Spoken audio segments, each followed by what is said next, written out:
Le cahier de référence est un outil qui a pour but de connaître les grandes lignes de chacun des courants artistiques étudiés lors de la deuxième partie du cours de courant artistique au Cégep Limoilou dans la classe de Catherine Boivin. Les mouvements ciblés sont la Renaissance, le maniérisme, le baroque, le rococo et le néoclassicisme. Ce documentaire portera uniquement sur les œuvres peintres.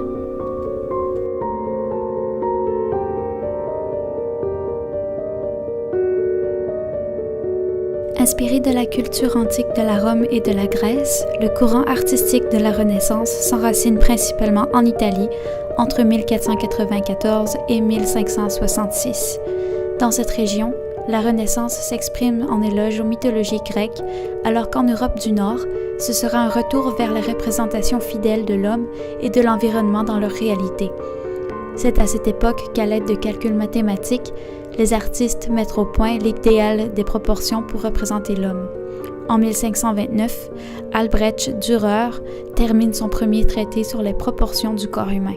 Le progrès en technique de la peinture offre maintenant du matériel fabriqué à base d'huile, ce qui fait une grande différence au niveau de la précision si l'on compare le résultat à celui des œuvres réalisées à la tempera. Le tableau le plus célèbre du monde, la Joconde, a été réalisé par Léonard de Vinci à une date indéterminée. Il aurait été dans l'habitude du peintre de ne jamais signer ou dater ses œuvres. À l'arrière-plan, se remarque aisément la technique de la perspective atmosphérique qui se développait à l'époque de la Renaissance. Les peintres utilisaient différents tons de bleu afin d'illustrer la profondeur de l'horizon et du ciel.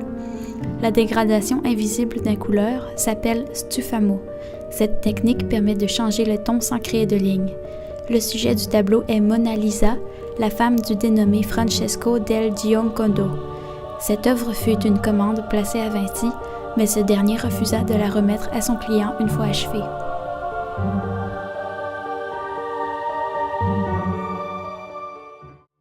Norme universelle, l'appellation Pietà désigne une vierge tenant un Christ mort dans ses bras. Thème particulièrement commun en Europe du Nord, Giovanni Bellini représente cette célèbre scène de manière plutôt humble. Le Christ n'a que de petites blessures peu visibles et l'accent n'est donc pas employé pour la souffrance physique. La perspective atmosphérique en stufamo est une fois de plus utilisée à l'arrière-plan. Les ambassadeurs, œuvre réalisée en 1533 par Hans Holbein le Jeune, représentent l'ambassadeur de France, Jean de Dinteville, et l'évêque Georges de Selve. Ce tableau est porteur du message appelé Memento Mori à cause de la tête de mort au premier plan. Le Memento Mori est une phrase latine qui signifie « Souviens-toi que tu vas mourir ». Un imposant trompe-l'œil réalisé à la peinture par un maître sculpteur. Les travaux pour la réalisation du plafond de la chapelle Sixtine débutèrent en mai 1508. Cette œuvre, surtout connue pour la scène de la création d'Adam, est en fait beaucoup plus élaborée. Elle présente la création divine et la chute de l'homme sur 39 mètres par presque 14. L'artisan de cette peinture monumentale est Michel-Ange, lequel s'adonna à ce projet pendant 4 ans et y représenta plus de 300 personnages.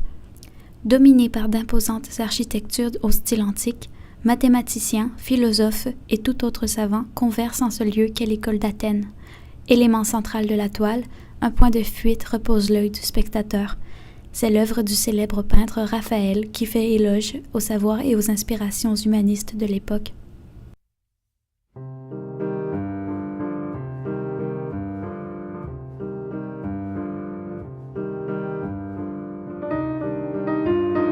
Désignation dérivée du mot italien maniera, qui lui-même signifie l'existence du style d'un artiste.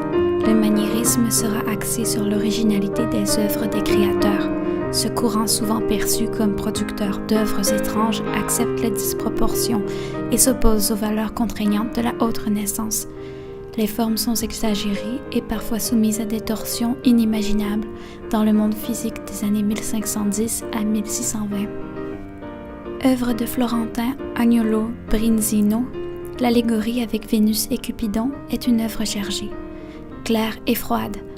Beaucoup de symboles sont utilisés pour représenter chacun des personnages.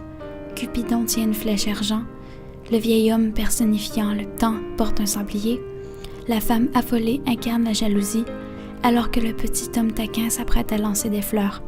Voici un tableau qui est présage d'ambiguïté, respectant ainsi l'étrangeté du courant maniérisme. Aussi connue sous l'appellation de la Lamentation du Christ, cette œuvre appelée la Déposition a été peinte entre 1525 et 1528 par Jacopo Pontormo, ornant un autel dans la chapelle Barbori à Sainte-Félicita. La composition de l'œuvre est une forme serpentine qui conduit le regard du spectateur dans de multiples directions. Le regard de la Vierge, qui semble s'évanouir de douleur, et son bras tendu vers la gauche, guide le regard dans le sens anti-horaire. À la vue de cette toile, le surchargement et les lignes multidirectionnelles font planer une atmosphère étrange, propre au style maniériste. Il est difficile de percevoir quelconque logique dans les proportions de ce tableau. Son caractère purement maniérisme est cependant toutefois assumé. Son créateur, Parmesan, baptisa la toile la Madone au long cou. Réalisée en 1535, cette œuvre se situe plus ou moins à l'apogée du mouvement maniérisme. Le cou allongé, l'enfant trop gros et la robe surdimensionnée teintent la toile d'un mystère étrange. Bouleversée par les influences de la réforme protestante, l'autorité du pape est pour la première fois remise en question dans les années 1600. Afin de protester contre ce changement des mentalités, les catholiques s'exprimeront à nouveau par un ordre de propagande religieuse. On appela ce mouvement la contre-réforme. Le baroque signifie perle irrégulière. Ce terme était davantage employé pour critiquer des œuvres que l'on qualifiait de grotesques, difformes ou absurdes. Les œuvres baroques sont sombres. Elles font souvent usage du clair-obscur. Majoritairement commandées par l'Église catholique, ces œuvres sont théâtrales et dramatiques. Cette scène est sans équivoque à caractère religieux. Le martyre de Saint-Philippe, de José de Ribera, est présentement exposé au musée de Prado. Les pieux de bois formant la forme d'un crucifix, Saint-Philippe se fait élever dans les airs, démuni de ses moyens avant d'être froidement torturé. Au nom de la foi. Célèbre tableau de Velázquez, les Ménines comparent avec brio la beauté et la laideur. Il s'agirait d'une scène de genre si le sujet n'appartenait pas à la royauté. Diego Velázquez s'incrusta lui-même dans son œuvre. Le fini de la toile est imparfait. La maîtrise s'exprime donc par les couleurs agencées dans un équilibre qui respecte les besoins de l'œil. La profondeur des lieux est fabriquée avec des jeux d'ombre et de lumière. Le point central de la luminosité est l'infante Marguerite Thérèse. Cette œuvre fut créée en 1656. En route pour Damas, Saint Paul aurait été foudroyé par la foi. Peinte entre 1600 et 1601, cette œuvre de Caravage est purement baroque. Le tableau était une commande du trésorier du pape Clément VII. Cette représentation, peu symbolique d'un acte divin, était perçue comme condescendante pour le catholicisme. Aucun ange, auréole, croix ou faisceau de lumière immaculée ne divise le monde céleste du monde terrestre dans cette représentation. Caravage avait d'ailleurs la réputation d'un peintre aux expressions artistiques provocatrices. Repris par Artemisia Gentileschi, ce sujet était originalement celui d'une toile de Caravage. Cependant, cette réalisation de la scène religieuse où Judith libère son village de l'inquiétant isolement militaire d'Holoferne est prodigieusement réalisée, de nouveau, par la femme peintre. La violence de la scène est fidèle au courant caravagiste, tout comme la noirceur de l'arrière-plan l'est aux habitudes baroques.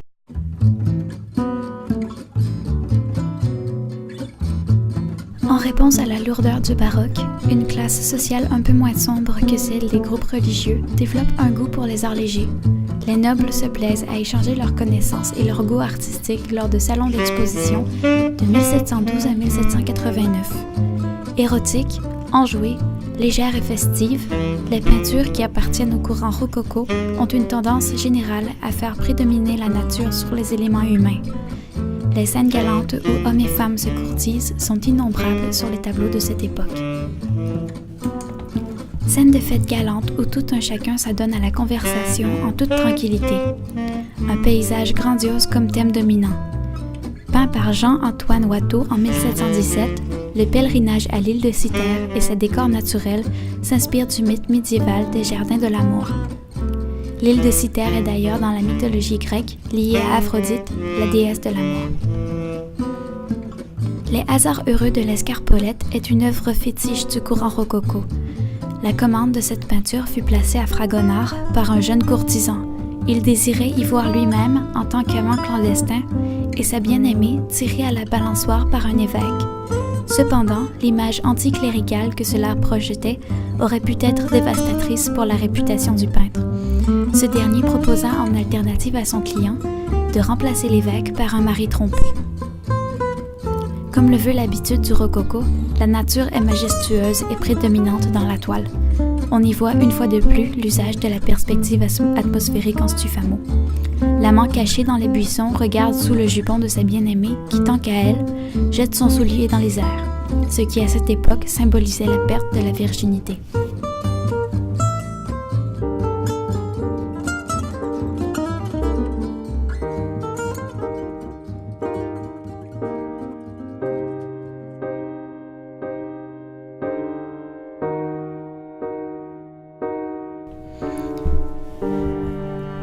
Quand la ligne est plus importante que la couleur, quand la lumière est dirigée et que sans elle il n'y aurait nul réalisme, quand on sous-entend la vertu et porte l'oreille au courage, c'est l'expression de la morale et de la rationalité, quand les décors sont géométrie et que les artistes vénèrent toutes les formes du passé, c'est l'expression de la morale et de la rationalité.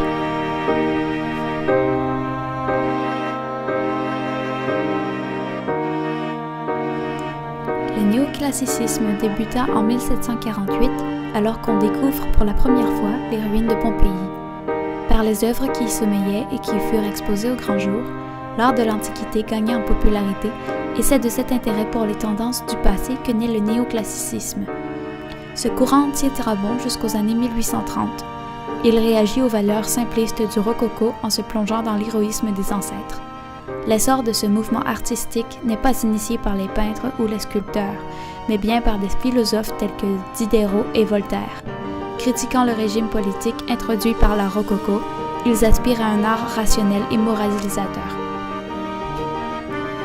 Suivant les germes de ces nouvelles idéologies, en 1789, un événement tragique mais grandiose inaugure officiellement l'ère du renouveau. C'est la Révolution française. La royauté est mise à mort et on abolit la noblesse et ses titres injustifiés.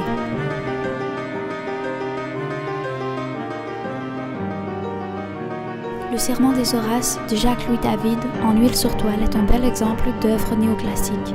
On dit même qu'elle aurait été le premier chef-d'œuvre de ce courant. Comme le veut la tendance du peintre David, cette œuvre expose un sacrifice humain au nom de la vertu. Les frères Horace font serment à leur père de combattre pour leur pays jusqu'à la mort s'ils n'arrivent pas à éliminer leurs ennemis. Le sujet du serment des Horaces est profane, vertueux et réaliste. La Grande Odalisque, peinte en 1814 par Jean-Auguste Dominique Ingres, est représentative de son époque. Son style oriental rappelle l'existence simultanée du romantisme, alors que les torsions exagérées au niveau des côtes du sujet sont l'influence du maniérisme. La mort de Socrate, de Jacques-Louis David, datant de 1787, incarne l'art néoclassique par son sujet représentatif des philosophes des Lumières. David y représente Socrate, acceptant son châtiment de mort et posant l'acte fatal au nom de ses convictions profondes.